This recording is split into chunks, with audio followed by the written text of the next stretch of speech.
അഹമ്മദാബാദ് വിമാന അപകടത്തിന് പിന്നാലെ അതിൽ നിന്ന് അത്ഭുതകരമായി രക്ഷപ്പെട്ട രമേശ് വിശ്വാസ് കുമാറിനെ ചോദ്യം ചെയ്യാനായിട്ട് NIA തീരുമാനിച്ചിട്ടുണ്ട്. NIA ഒക്കെ ചോദ്യം ചെയ്യണമെങ്കിൽ നിസ്സാര കാര്യങ്ങളല്ലല്ലോ, എന്തോ കാര്യമായ കാര്യം അതിനകത്തുണ്ടല്ലോ. എന്തായിരിക്കും? രമേശ് വിശ്വാസ് കുമാർ അത്ഭുതകരമായി രക്ഷപ്പെട്ട വ്യക്തി, അവിശ്വസനീയമായ രക്ഷപ്പെടലെന്നാണ് പലരും ആ രക്ഷപ്പെടലിനെ കുറിച്ച് പറയുന്നത്. ചിലർ അതിനെ ദൈവഭാഗ്യം, ആയുസിന്റെ ബലം എന്നൊക്കെ പറയുന്നുണ്ടെങ്കിലും എങ്ങനെ ഈ 11A സീറ്റിൽ ഇരിക്കുന്നവരൊക്കെ രക്ഷപ്പെടാറുണ്ട്? അങ്ങനെ ചൈനയിലുള്ള, തായ്വാനിലുള്ള ഒരു നടനും ഗായകനുമൊക്കെ ആയ ഒരു ആള് രക്ഷപ്പെട്ടതുമായി ബന്ധപ്പെട്ട് ചില വാർത്തകൾ പുറത്തു വന്നിട്ടുണ്ട്. അദ്ദേഹം തന്നെ അദ്ദേഹത്തിന്റെ അനുഭവം വെളിപ്പെടുത്തി രംഗത്തെത്തിയിരുന്നു. അപ്പൊ അതിന്റെ അടിസ്ഥാനത്തിൽ പലരും പറയുന്നുണ്ട് 11A സീറ്റിൽ ഇരിക്കുന്നവർക്ക് രക്ഷപ്പെടാനുള്ള സാധ്യത കൂടുതലാണെന്നൊക്കെ. ഇതൊക്കെ വെറും പറച്ചിലുകൾ മാത്രമാണ്.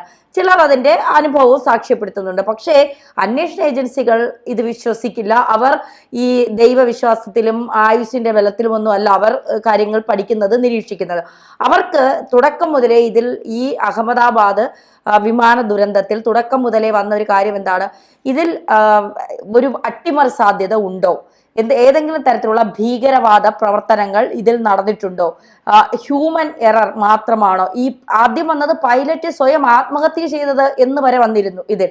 കാരണം എഞ്ചിന്റെ തകരാറാണ്, പൈലറ്റുമാരുടെ ചില ശ്രദ്ധക്കുറവുകൾ ഇതിലുണ്ട് എന്നൊക്കെ വലിയ രീതിയിലുള്ള വാർത്തകൾ ആദ്യം വന്നു. ഇന്നലെ കേട്ട ഒരു വാർത്ത, ഇതിന്റെ ബ്ലാക്ക് ബോക്സ് കിട്ടി, അതിൽ നിർണായകമായ ചില വിവരങ്ങളുണ്ട്. ആ വിവരങ്ങൾ നമുക്ക് ശേഖരിക്കാൻ കഴിയാത്തത് കൊണ്ട് അമേരിക്കയിലെ ഒരു ഏജൻസിയിലേക്ക് ഇത് അയക്കുന്നു എന്നുള്ള വിവരങ്ങളാണ് പുറത്തു വരുന്നത്. അപ്പോൾ ബ്ലാക്ക് ബോക്സിൽ എന്തോ ദുരൂഹതയുണ്ട്.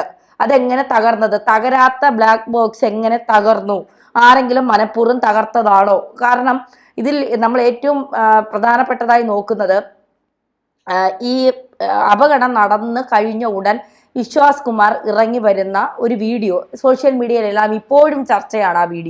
ആ വീഡിയോയിൽ കൂളായി, ഇത്രയും വലിയൊരു അപകടം നടന്നതിൻ്റെ ഒരു തരത്തിലുള്ള മാനസികാവസ്ഥയും ഇല്ലാതെ വളരെ കൂളായി ഇടത് കൈയിൽ മൊബൈലും പിടിച്ചുകൊണ്ട് നടന്നു വരുന്ന ഒരു ആളെയാണ് നമ്മൾ കാണുന്നത്. കാരണം നമ്മളെയൊക്കെ സംബന്ധിച്ചിടത്തോളം പെട്ടെന്നൊരു വിളി കേൾക്കുമ്പോൾ തന്നെ ഒരു സെക്കൻഡ് ആണെങ്കിൽ നമ്മളൊന്ന് ഞെട്ടും. അതിനിടയ്ക്കാണ് 274 പേർ, 78 പേരുണ്ടായിരുന്നു, അതിൽ ഒരാൾ രക്ഷപ്പെട്ടു. ആ 274 പേർ മരിച്ച ഒരു സ്ഥലത്ത് പുറകെ ഒരു വിമാനം നിന്ന് കത്തുന്നു, തീകോളം. അതിൻ്റെ ഇടയിൽ നിന്ന് ഒരു മനുഷ്യൻ ഒരു കൂസലുമില്ലാതെ ഒരു കൂളായി ഇറങ്ങി വരുന്നു എന്ന് പറയുമ്പോൾ നമ്മളൊക്കെ അതിന് വലിയ അതിശയത്തോടെയാണ് നോക്കുന്നത്. ഇത്രയും മനക്കട്ടിയുള്ള ഒരു മനുഷ്യനോ? കാരണം ഇത്രയും പേര് കണ്ണ് മുന്നിൽ കിടന്ന് ചിന്നിച്ചിതറുന്നു, ഒരു തെറ്റും ചെയ്യാത്ത മെഡിക്കൽ വിദ്യാർത്ഥികൾ ഉൾപ്പെടെ മരണപ്പെടുന്നു. പിന്നെ അത്തരത്തിൽ വലിയൊരു കാര്യം നടക്കുമ്പോൾ എങ്ങനെ ഇയാൾക്ക് ഇത്രയും കൂളായി നടന്നു വരാൻ കഴിയുന്നു? കഴിഞ്ഞ ദിവസം ഒരു മുൻ ക്യാപ്റ്റനായ ഒരു ആള് പറയുന്നത് കേട്ടത്, ഈ വിമാനം പറന്നുകൊണ്ടിരിക്കുമ്പോൾ അതിന്റെ എമർജൻസി വാതിൽ ഒരിക്കലും തുറക്കാൻ കഴിയില്ല. കാരണം അദ്ദേഹം ഒരുപാട് വർഷം വിമാനത്തിന്റെ പൈലറ്റ് ആയിരുന്ന ഒരാളാണ്. അദ്ദേഹം പറയുന്നത് ഒരിക്കലും വിമാനം പറന്നുകൊണ്ടിരിക്കുമ്പോൾ വിമാനത്തിന്റെ എമർജൻസി ഡോർ തുറക്കാൻ കഴിയില്ല എന്നാണ് പറയുന്നത്. മുൻ ക്യാപ്റ്റനും ഇപ്പൊ യൂട്യൂബിലൊക്കെ വളരെ പ്രശസ്തയായ സ്റ്റീവ്, അദ്ദേഹം ഇതിനെക്കുറിച്ച് കൃത്യമായ അദ്ദേഹത്തിന്റെ യൂട്യൂബ് ചാനലുണ്ട്. ആ യൂട്യൂബ് ചാനലിലൂടെ ആണ് അദ്ദേഹം ഇക്കാര്യങ്ങൾ പറയുന്നത്. 3 കാര്യങ്ങളാണ് അദ്ദേഹം ഈ വിമാനം തകർന്നതുമായി ബന്ധപ്പെട്ട് നിരത്തുന്നത്. വിമാനം തകർന്നു വീഴുന്നതിന് 3 കാരണങ്ങളാണ് അദ്ദേഹം പറയുന്നത്. അപകടത്തിൽപ്പെട്ട ബോയിങ് 787 വിമാനം ഏറ്റവും വിശ്വാസയോഗ്യമായ വിമാനമാണെന്നാണ് ക്യാപ്റ്റൻ പറയുന്നത്. വിമാനത്തിന് സമാനമായ ബോയിങ് 777 വിമാനവുമായി താരതമ്യം ചെയ്താണ് ക്യാപ്റ്റൻ സ്റ്റീവ് അപകടത്തെ നിരീക്ഷിക്കുന്നത്. വിമാനം വീഴുന്ന വീഡിയോ നിരീക്ഷിച്ചാണ് സ്റ്റീവ് ആദ്യ അനുമാനങ്ങളിലേക്ക് കടക്കുന്നത്. നിലത്ത് നിന്ന് വിമാനം ഉയരുന്നതിനായി പ്രവർത്തിക്കുന്ന വസ്തുക്കളിലൊന്ന് ഫ്ലാപ്സ്. വിമാനച്ചിറകിൽ ഉൾപ്പെടുത്തിയിരിക്കുന്ന ഈ ഭാഗം ചിറകിന്റെ മുന്നിലും പിന്നിലുമുണ്ട്. സാധാരണ വിമാനം ഉയർന്നു പറക്കുന്ന അവസരത്തിൽ വിമാനച്ചിറകിന്റെ മുൻവശത്തെ ഫ്ലാപ്പുകൾ ഉയർന്നിരിക്കുകയും പിൻവശത്തേക്ക് താഴ്ന്നിരിക്കുകയുമാണ് ചെയ്യാറുള്ളത്. ഇങ്ങനെ ചെയ്താൽ മാത്രമേ വിമാനത്തിന് പറക്കുവാനുള്ള ചരിവ് ലഭിക്കുകയുള്ളൂ. അധികം ചരിവില്ലാതെ പറന്ന വിമാനം അവസാന നിമിഷം മാത്രമാണ് മുൻഭാഗം ഉയർത്തുന്നത് എന്നാണ് ക്യാപ്റ്റന്റെ ആദ്യ നിരീക്ഷണം. ഇനി രണ്ടാമത്തത്, വിമാനത്തിന്റെ എഞ്ചിനുകൾ പരാജയപ്പെട്ടതല്ല വിമാനം താഴേക്ക് പതിച്ചതിന് കാരണം. എഞ്ചിനുകൾ പരാജയപ്പെടാൻ 2 കാരണങ്ങളാണ് സ്റ്റീവ് മുന്നോട്ട് വയ്ക്കുന്നത്. പക്ഷികൾ എഞ്ചിനിൽ കടന്ന് എഞ്ചിൻ തകരാറിലാകുന്നതാണ് ആദ്യ കാരണം. എന്നാൽ തകർന്ന എഞ്ചിനിൽ നിന്ന് സാധാരണ പുക ഉയരാറുണ്ട്. 2 എഞ്ചിനും പക്ഷികൾ കടക്കുന്നത് അപൂർവമാണ്. എന്നാൽ തകർന്ന വിമാനത്തിന്റെ എഞ്ചിനുകളിൽ നിന്ന് പുക ഉയരില്ല എന്നും ക്യാപ്റ്റൻ പറയുന്നുണ്ട്. കൂടാതെ ഒരു എഞ്ചിൻ കൊണ്ട് മാത്രം ഈ വിമാനത്തിന് പറക്കാനാകും. അതാണ് ഏറ്റവും ഇമ്പോർട്ടന്റ് ആയിട്ടുള്ള കാര്യം. 2 എഞ്ചിനും ഒരേ സമയം എങ്ങനെ തകർന്നു എന്നുള്ളത് ഒരു വലിയ ചോദ്യമാണ്. ഒരു എഞ്ചിൻ തകർന്നാൽ മറ്റേ എഞ്ചിൻ കൊണ്ട് വിമാനത്തിന് പറക്കാൻ കഴിയും. ഇവിടെ എഞ്ചിൻ രണ്ടും തകർന്നു എന്നുള്ളതാണ് മനസ്സിലാക്കാൻ സാധിക്കുന്നത്. ഇനി ഈ ഇന്ധനം മോശമായാലും വിമാനത്തിന് ഇത്തരത്തിൽ ഇത് സംഭവിക്കാം, അപകടം സംഭവിക്കാം എന്നാണ് പറയുന്നത്. എഞ്ചിനിലേക്ക് ഇന്ധനം എത്താതെ അവ പ്രവർത്തിക്കാതിരുന്നതാകാം എന്ന സിദ്ധാന്തമാണ്. എന്നാൽ മോശം ഇന്ധനമായിരുന്നുവെങ്കിൽ വിമാനം നിലത്ത് നിന്ന് ഉയർത്തുന്നതിന് എഞ്ചിൻ പരാജയപ്പെടുമായിരുന്നു എന്നാണ് ക്യാപ്റ്റൻ പറയുന്നത്. എന്നാൽ വിമാനം തുടക്കത്തിൽ പറന്നു തുടങ്ങിയതിനാൽ ഇന്ധനം മോശമല്ല എന്നുള്ള വാദം അദ്ദേഹം അംഗീകരിക്കുന്നില്ല. വിമാനം പറന്നുയരുന്നതിന്റെ ദൃശ്യം നിരീക്ഷിച്ചുകൊണ്ട് അദ്ദേഹം പറയുന്നത് വിമാനം പറന്നുയരുന്നത് വരെയുള്ള കാര്യങ്ങൾ വളരെ മികച്ചതാണ്. അതായത് ലാൻഡിംഗ് ഗിയറുകൾ, ചക്രങ്ങൾ ഉയരാത്തത് എന്തുകൊണ്ടാണെന്നതിന്റെ സംശയം അദ്ദേഹം പ്രകടിപ്പിക്കുന്നുണ്ട്. പൈലറ്റിന്റെ സഹായിയായ കോ പൈലറ്റാണ് ലാൻഡിംഗ് ഗിയറുകൾ ഉയർത്തേണ്ടത്. എന്നാൽ ഉയർന്നു പൊങ്ങിയ വിമാനം പൊടുന്നനെ മുകളിലേക്ക് പോകുന്നത് നിർത്തുകയും നേരെ പോവുകയും ചെയ്യുന്നു. ദൃശ്യങ്ങളിൽ നിന്ന് ചക്രങ്ങൾ ഉയർത്തുന്ന ലിവറിന് പകരം വിമാനത്തിന്റെ ചിറകുകളിലെ ഫ്ലാപ്പുകൾ നിയന്ത്രിക്കുന്ന ലിവർ കോ പൈലറ്റ് അബദ്ധവശാൽ ഉയർത്തിയതാകാമെന്ന് ക്യാപ്റ്റൻ പറയുന്നു. ഇതുകൂടാതെ പിൻവലിക്കാതിരുന്ന ചക്രങ്ങൾ വായുവിൽ പ്രതിരോധം തീർക്കുകയും വിമാനത്തിന്റെ പറക്കലിന് തടസ്സം സൃഷ്ടിക്കുന്നതായും ക്യാപ്റ്റൻ സ്റ്റീവ് വ്യക്തമാക്കുന്നുണ്ട്.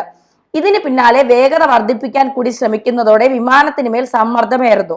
മുകളിലേക്ക് പറക്കുന്നതിന് പകരം സമാന്തരമായി പറക്കുന്ന വിമാനത്തിന് ഉയരാനുള്ള അവസരം നഷ്ടപ്പെടുന്നു. വിമാനത്തിന്റെ ചക്രങ്ങൾ പിൻവലിച്ചിരുന്നെങ്കിൽ വിമാനത്തിന് പറക്കാൻ അവസരം ലഭിച്ചേക്കാമായിരുന്നു.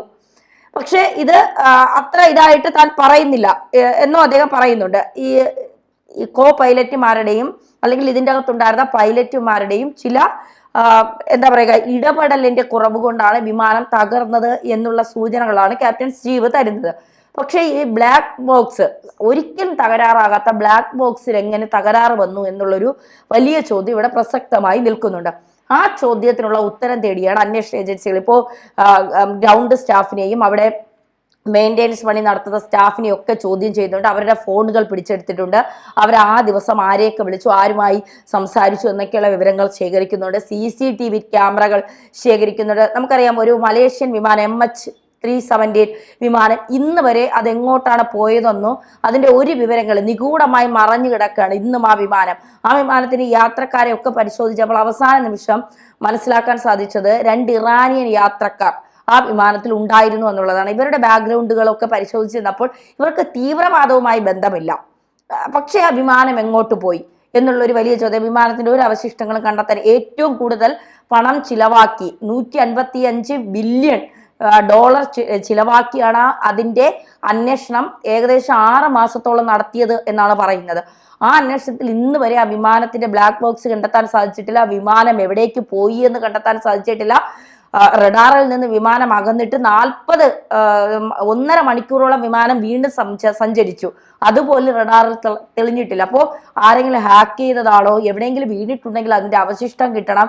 ഇനി ആരെങ്കിലും ഹാക്ക് ചെയ്ത് കൊണ്ടുപോയിട്ടുണ്ടെങ്കിൽ അത് ഇറങ്ങിയതിന്റെ എന്തെങ്കിലും ഒരു സൂചനകൾ. ഇന്ന് വരെ ആ MH370 എന്ന് പറയുന്ന വിമാനം ഇപ്പോഴും നിഗൂഢത നിറഞ്ഞ ഒരു വിമാനം മാത്രമാണ്. അതിലുണ്ടായിരുന്ന ഏകദേശം 200-ൽ പരം യാത്രക്കാർ എപ്പോഴും എവിടെയാണെന്ന് ആർക്കും അറിയില്ല.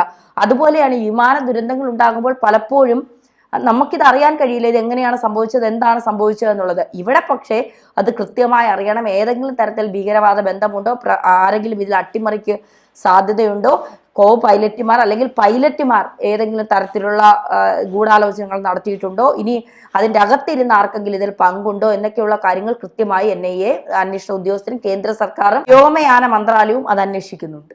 കൂടുതൽ വാർത്തകളും വിശേഷങ്ങളും നിങ്ങളിലേക്ക് എത്താൻ ABC മലയാളം സബ്സ്ക്രൈബ് ചെയ്യുക, ബെൽ ബട്ടണും അമർത്തുക.